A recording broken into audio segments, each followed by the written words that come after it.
Buen día, mi nombre es Gina Marcela Pulido Orjuela, soy estudiante de la UNAD. Eh, Esta actividad corresponde a la tarea 2, normas sobre el encargo de revisión, y el rol que me correspondió es el de compilador. El Consejo de Normas Internacionales de Auditoría y de Aseguramiento han desarrollado un marco de calidad de auditoría que describe los factores de entrada, proceso y resultado que afectan la calidad de la auditoría de una firma. Este también espera que el marco estimule la discusión y la acción positiva para lograr una mejora continua en la calidad de la auditoría. Se requiere para esto que los auditores cumplan con las normas de auditoría y normas de control de calidad aplicables y con los requerimientos éticos y otros normativos. El marco no es un sustituto de dichas normas, no establece normas adicionales ni proporciona requerimientos para la realización de encargos de auditoría. Los objetivos del marco para la calidad de la auditoría incluyen sensibilizar sobre los elementos claves de la calidad de la auditoría, alentar a los interesados clave a explorar formas de mejora en la calidad de la auditoría y facilitar un mayor diálogo entre los interesados sobre el tema.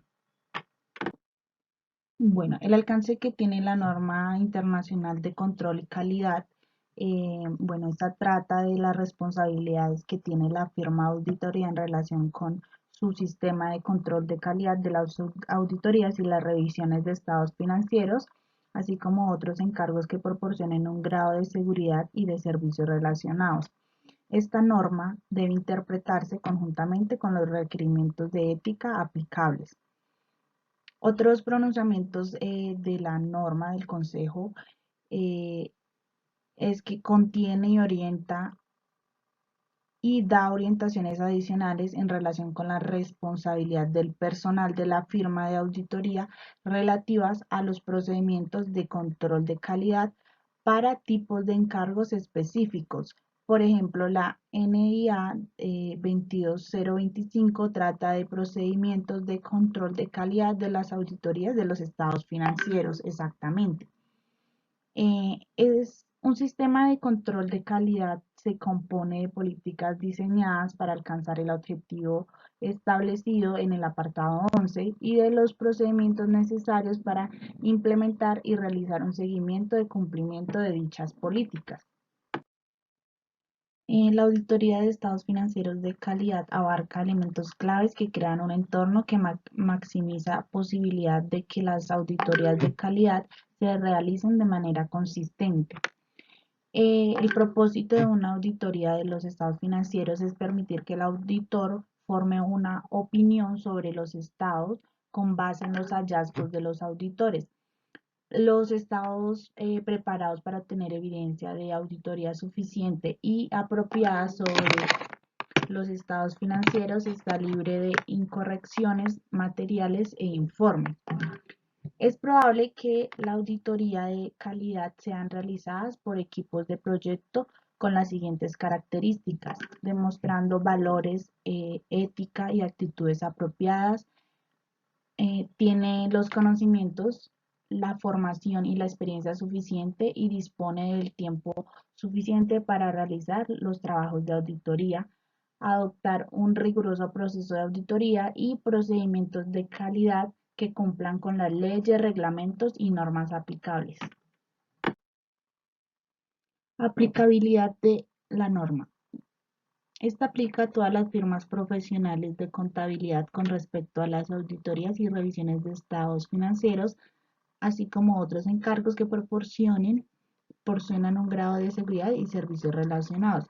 La naturaleza y extensión de las políticas y de los procedimientos desarrollados por cada firma de auditoría para cumplir las NIF dependerán de los diversos factores, tales como la dimensión de la firma de la auditoría y sus características de funcionamiento, así como de su pertenencia o no a una red. Las NIP contienen tanto el objetivo que persigue la firma de auditoría al aplicarla como los requerimientos diseñados con la finalidad de permitir a la firma de auditoría cumplir con dicho objetivo. Adicionalmente, contiene las correspondientes orientaciones bajo la forma de la guía de aplicación y otras anotaciones explicativas como se expone con más detalle en el apartado 8, así como la disposición introductorias que proporciona el contexto necesario para una adecuada comprensión de las NIF y las definiciones.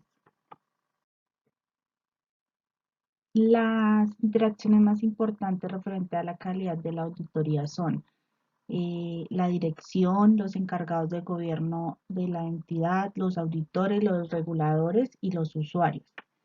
La dirección es responsable de la preparación de los estados financieros y de los controles internos necesarios para asegurar que la información para preparar los estados financieros y que sean fiables y estén disponibles en el tiempo oportuno. Existen diferentes tipos de reguladores que afecten a la auditoría. Están los reguladores de mercados financieros, los participantes de mercados financieros y de la información financiera. Existen reguladores prudenciales que ejercen la supervisión directa sobre algunas firmas. En algunos países existen eh, reguladores y esto pues es beneficioso para ellos coordinar sus actividades relacionadas con la calidad y la auditoría. La norma de auditoría proporciona una base importante para sustentar a la calidad de la auditoría. En particular, la NIA emitida por el IAASB describe los objetivos del auditor y establecen requerimientos mínimos. Sin embargo, la mayoría de los requerimientos de la NIA o proporcionan un marco de referencia para los juicios hechos por el auditor o necesitan el ejercicio de un juicio para ser aplicados adecuadamente. Proceso de auditoría y procedimientos de control de calidad. En esto, los atributos claves o importantes son la metodología de auditoría que adapta a los desarrollos en las normas profesionales y a hallazgos de las revisiones de control y calidad internas y de las inspecciones externas. La metodología de auditoría alienta a cada miembro de equipo a aplicar el escepticismo profesional y a ejercer un juicio proporcional y apropiado. La metodología requiere una supervisión eficaz y una revisión de trabajo de la misma. La metodología requiere una documentación adecuada. Se establecen procedimientos de control de calidad rigurosos y se hace seguimiento de la calidad de la auditoría y así se puede tomar las decisiones adecuadas. Cuando se requiere, se llevan a cabo revisiones de control de calidad del encargo eficaces con el RCCE. Gracias. A continuación, continúan mis compañeros.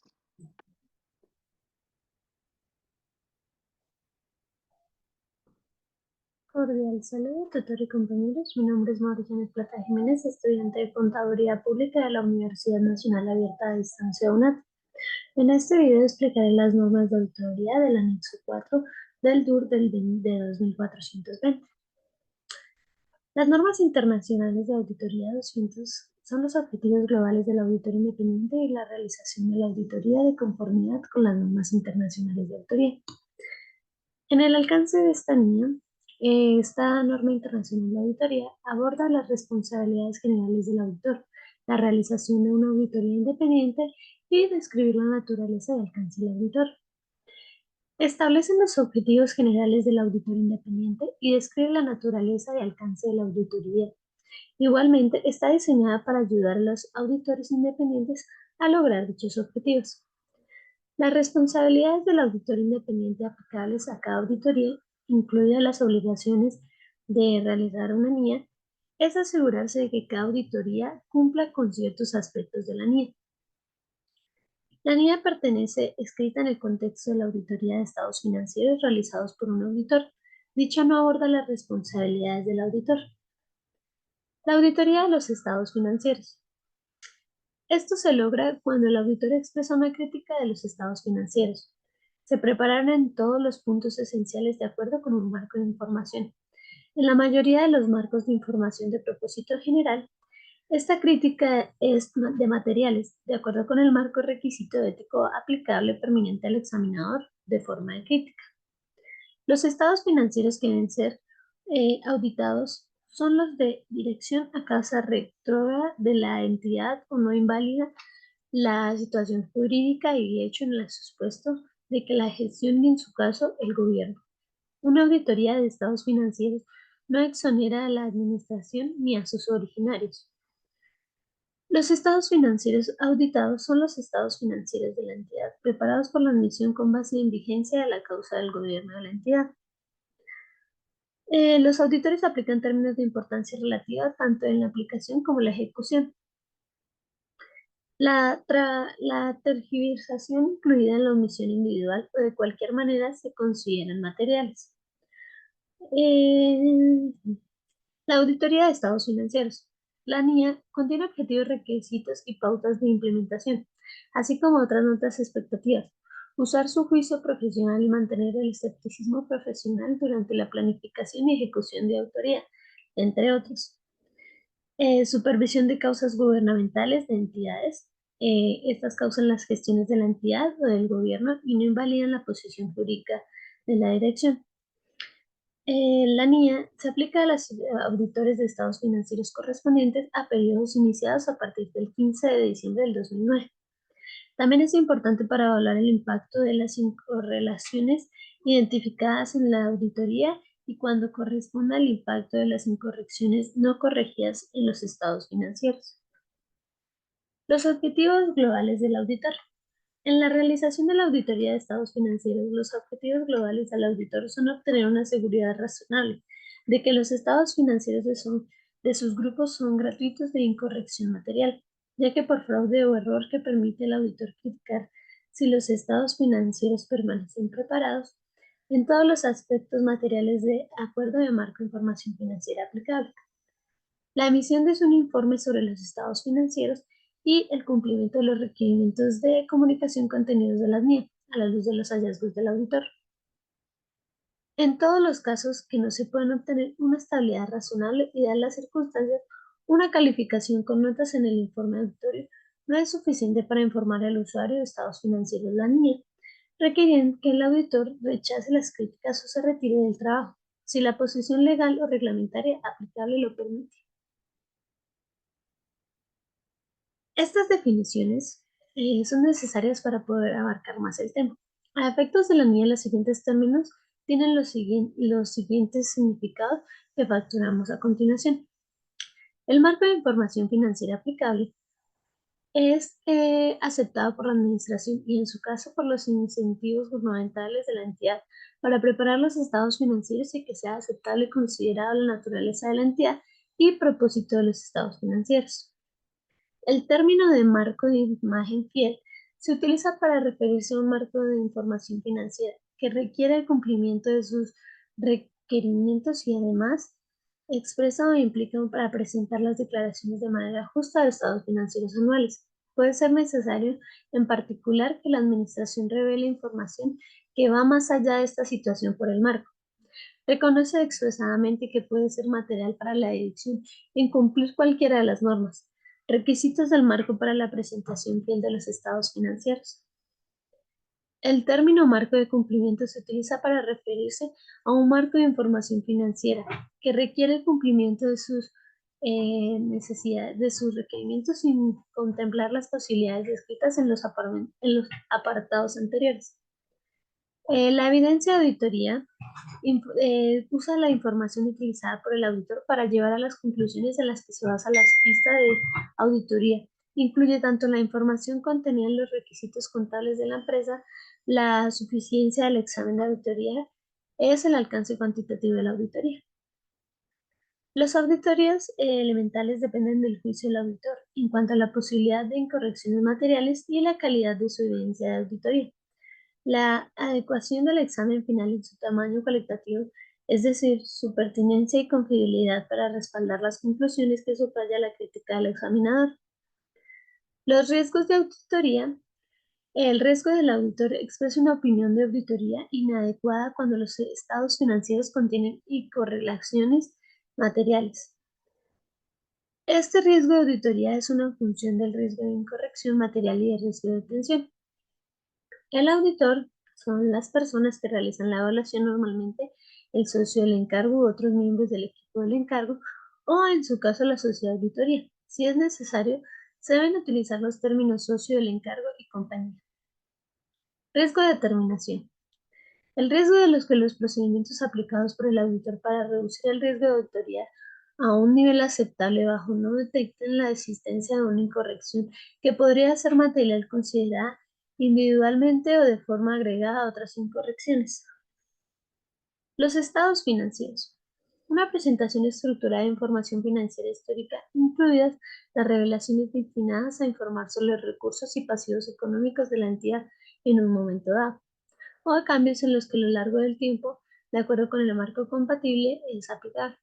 El término estados financieros generalmente se refiere al conjunto completo de estados financieros preparados de acuerdo con los requisitos del marco de información financiera aplicable, pero también puede referirse a estados financieros individuales. El contenido incluye cualquier información descriptiva requerida expresamente permitente o requerida de otro modo por el marco de información financiera, aplicada ya sea en los estados financieros o en las notas de referencias cruzadas. Gracias.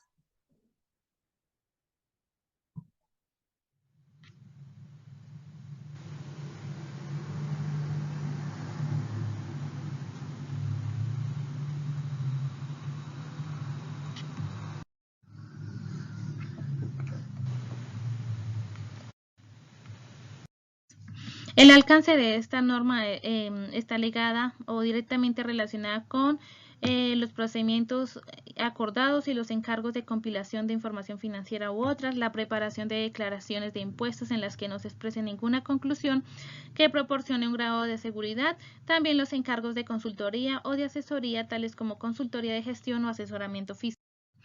Los principios de ética y de normas de control de calidad, a los cuales están regidos los profesionales ejercientes que realizan encargo de aseguramiento, son el Código de Ética para Profesionales de la Contabilidad, publicado por el Consejo de Normas Internacionales de Ética para Contadores, y las normas internacionales sobre control de calidad, que establecen normas y proporcionan orientación sobre el sistema de control de calidad de una firma. También está la parte A del Código de Ética del IESBA, que establece los principios básicos que todos los profesionales de la contabilidad deben cumplir. La definición de objetivo de un encargo de aseguramiento. Uno de los objetivos de un encargo de aseguramiento es que proporciona un grado de seguridad.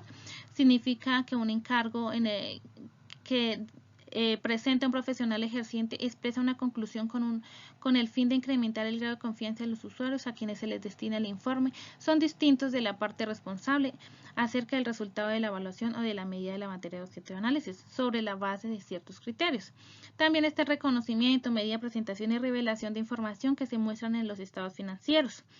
También es una afirmación sobre la eficacia del control interno. Aceptación del cargo. El encargo contiene todas las siguientes características.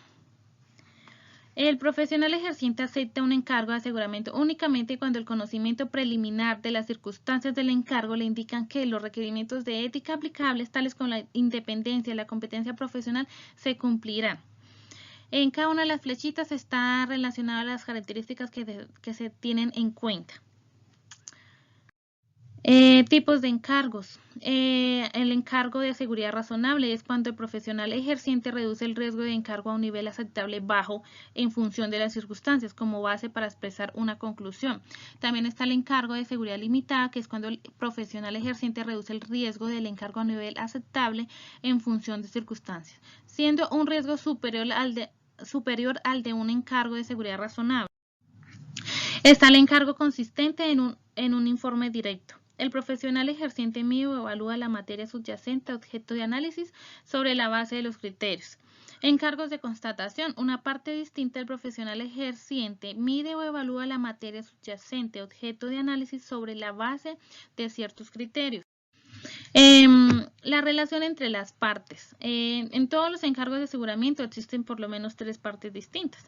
La parte responsable y los usuarios a quienes se les destina el informe pueden pertenecer a entidades distintas o a la misma entidad o empresa. Personas ejercientes, es la persona o las personas a las que realizan el encargo, normalmente el socio del encargo u otros miembros del equipo del encargo o en su caso de la misma. Informe de aseguramiento.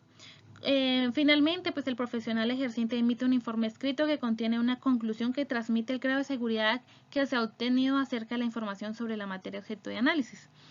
En el marco de un encargo sobre afirmaciones, la conclusión del profesional puede expresarse bien, haciendo referencia a las afirmaciones de la parte responsable o directamente haciendo referencia a la materia objeto de análisis y a los criterios. Muchísimas gracias por la atención.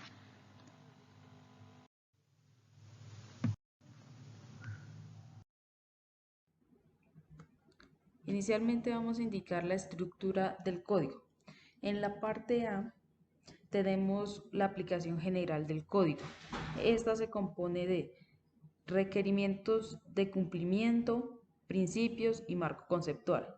La parte B nos indica la parte de los contadores de ejercicio, los contadores que llamamos independientes. Para estos también tienen unos requerimientos. Y en la parte C se encuentran los contadores en las empresas. Este código se reestructura de una forma amigable y se establecen guías que buscan ejemplificar situaciones para que los contadores puedan detectar amenazas frente al incumplimiento de los principios. Seguidamente tenemos los principios fundamentales. El Código de Ética para Profesionales de la Contabilidad emitido por el Consejo de Normas Internacionales de Ética para Contadores identificó 5 principios fundamentales para los principios de contabilidad. Primero tenemos el principio de integridad. Este nos indica que impone una obligación a los contadores públicos de ser leales, veraces y honrados en todas las relaciones profesionales y de negocios.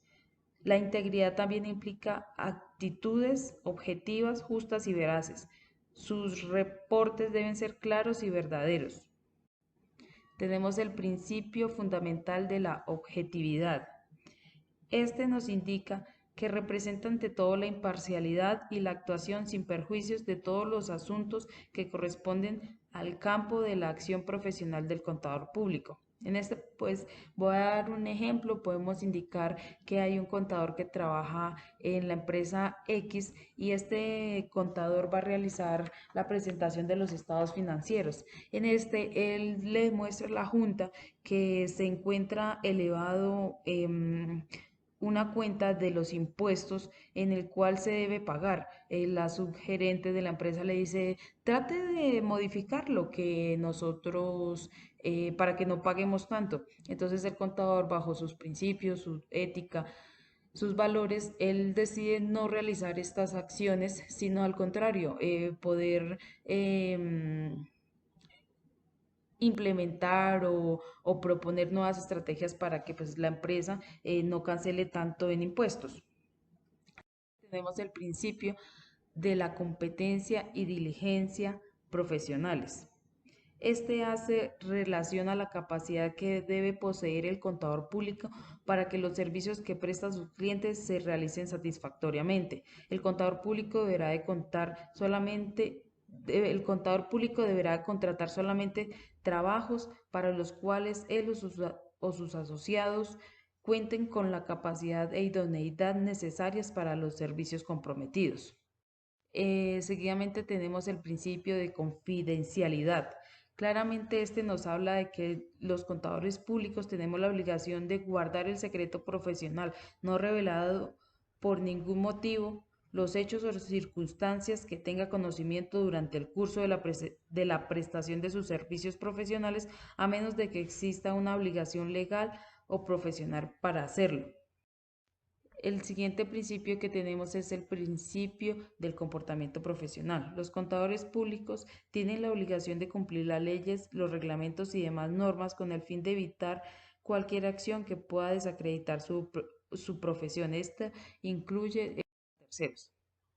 Seguidamente, como un breve resumen, tenemos que se establecen las normas de ética de alta calidad para profesionales de contabilidad a través del desarrollo de un código de ética para profesionales de la contabilidad sólido y adecuado en el ámbito.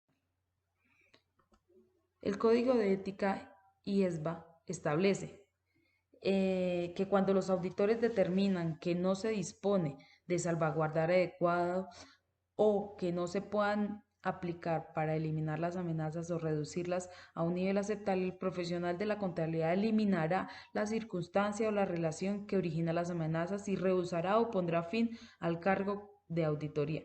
En algunas situaciones el Código de Ética IESBA reconoce que la amenaza creada sería tan importante que ninguna salvaguarda podría reducir la amenaza a un nivel aceptable y por consiguiente se prohíbe al auditor llevar a cabo. En este tenemos qué pasa con la violación del código de ética profesional. ¿Qué genera? Primero, generaría una amonestación en caso de faltas graves. Las multas sucesivas, suspensión, cancelación de la inscripción.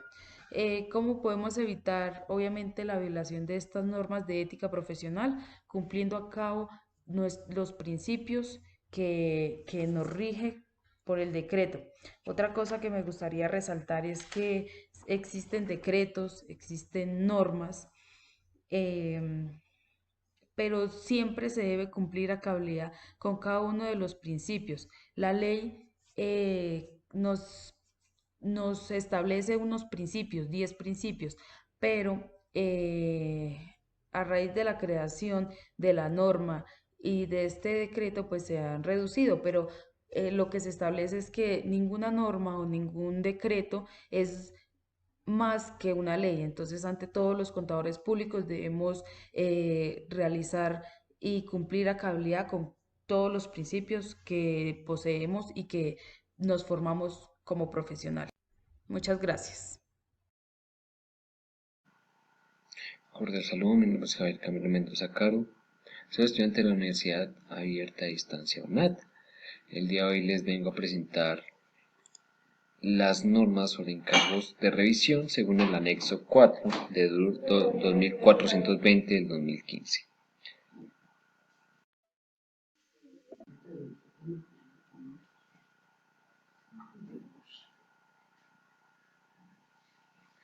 Bueno, el propósito de esta norma es establecer normas y proporcionar orientación en relación a las responsabilidades como nosotros futuros profesionales de auditor cuando nosotros aceptamos el cargo de revisión de la información financiera intermedia de un cliente de auditoría, así como proporcionar la orientación sobre la forma y el contenido de este informe. ¿Cómo podemos interpretar estas normas? Las NIER son revisadas están revisadas los encargos de la revisión según los estados financieros históricos, de interpretarse conjuntamente con el prefacio de pronunciamientos internacionales de control, de calidad, auditoría, revisión y otros encargos de aseguramiento y servicios relacionados.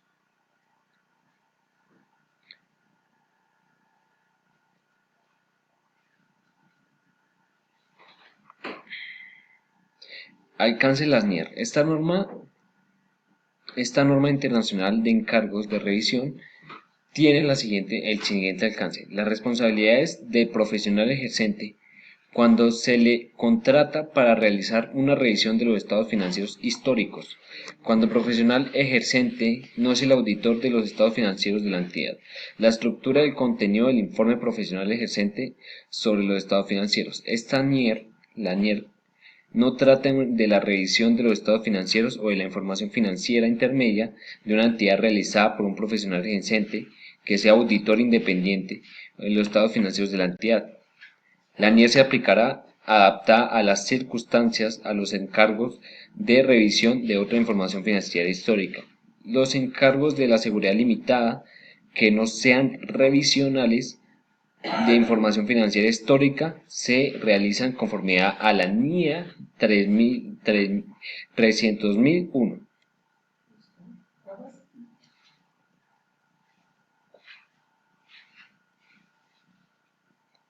La aplicabilidad de la NIR, de la norma de revisión, contiene los objetivos de profesional ejercente, las cuales proporcionan el contexto que establecen los requerimientos y su objetivo en ayudar al profesional ejercente a entender lo que se debe alcanzar en un encargo de revisión.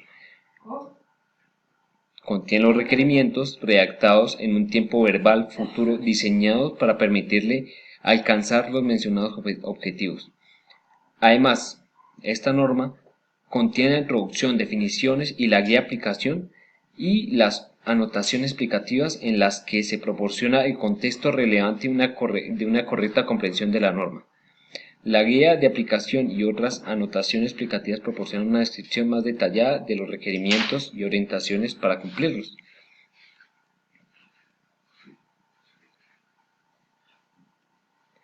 Los objetivos de la NIR.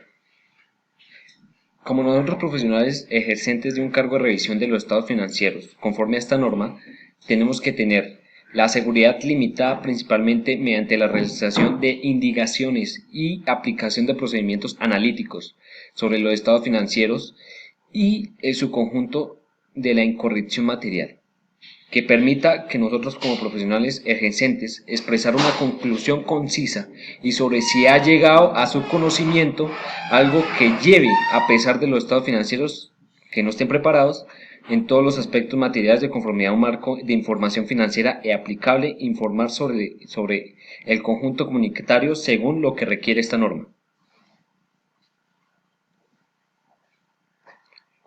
Requerimientos que nos pide esta norma. Nosotros como profesionales ejercentes tenemos que conocer completo lo que es las NIR, las normas que la revisión de nosotros que nos brinda como profesionales, la confianza que nos brindan de revisar la información financiera. Entonces nosotros tenemos que anotar las notas explicativas con el fin de comprender los objetivos y explicar los requerimientos adecuadamente. Ejercemos un informe, haber cumplido con todos los requerimientos de la NIR para el encargo de revisión.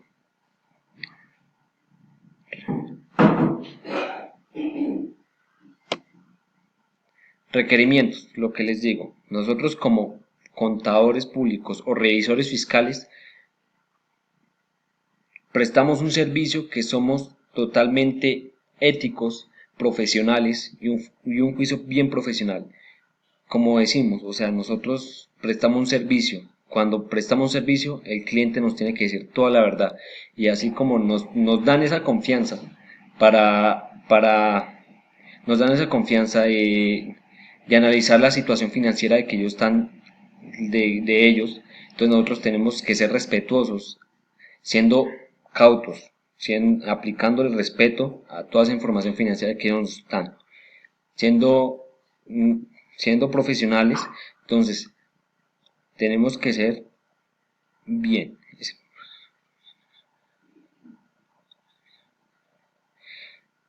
Cuando vemos una incorrección en los estados financieros, tenemos que consultar al cliente. Le decimos, esto está mal, esto está bien. Entonces nosotros tenemos que, como profesionales, asesorar al cliente. Asesorar al cliente porque ellos nos están dando la confianza de que podemos analizar su información financiera, de todos los movimientos que ellos están haciendo monetariamente. Entonces tenemos que decirle, esto está bien, esto está mal. Entonces esa es la confianza que ellos nos dan. El control de calidad de nosotros como futuros contadores públicos, como revisores fiscales, tenemos que siempre tener al tanto al representante legal, a la persona natural, según el caso que sea.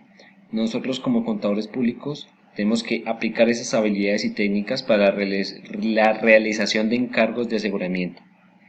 La aplicación de profesional tal cosa, lo que dice eso, lo que le estoy cuestionando. Nosotros como profesionales tenemos que asesorar al cliente, qué está bien, qué está mal, y también, según los costos, qué se puede hacer o no. Tenemos que hacer un análisis de importancia para ayudar al cliente, no perjudicarlo. Entonces, lo que nosotros tenemos que hacer es ayudarlo, no perjudicarlo. Entonces, lo que nosotros tenemos que hacer es eso. Plantar estas normas que dice la norma de encargo y revisión. Lo que les digo es una cuestión de que el cliente nos da esa confianza de que nosotros podemos analizar la situación financiera de ellos y dar un objetivo o una conclusión para que ellos se basen sobre ella y puedan ejercer mejor su actividad económica. Informe del profesional, lo que les digo, el informe profesional tiene que ser por escrito, abarca informes emitidos en papel como medios electrónicos, según sea por, como nosotros hacemos, por Excel o cualquier otro programa contable. El requerimiento es TANIER, del que el profesional ejerciente debe obtener la aceptación de la dirección de que reconoce y comprende sus responsabilidades. ¿Qué elementos debe tener este informe? El título, obviamente, el título indique que este informe es ese informe que nosotros expedimos, las disposiciones legales, siempre ante la ley bien reglamentario, y cuando el profesional ejerciente tenga un conocimiento de estados financieros, que es lo más probable, que siempre para analizar la situación financiera de una empresa toca analizar lo que es los ingresos, los gastos, el activo, el pasivo y el patrimonio de dicha empresa. Entonces es muy notorio, o sea, es muy lógico que siempre nos den esa información de los estados financieros, cómo se encuentra la empresa ejerciendo. Bueno, muchísimas gracias. Eso es de la SNIER, que es una norma internacional que nos da la confianza, nos brinda y nos ejerce la confianza para analizar la situación financiera de una empresa y la revisión de dicha empresa. Es como dice la norma, es una norma de revisión financiera. Entonces, como nosotros profesionales tenemos que analizar eso, dar un punto de vista, comentarle a las directivas de dicha empresa qué se puede hacer y qué no se puede hacer. Muchísimas gracias.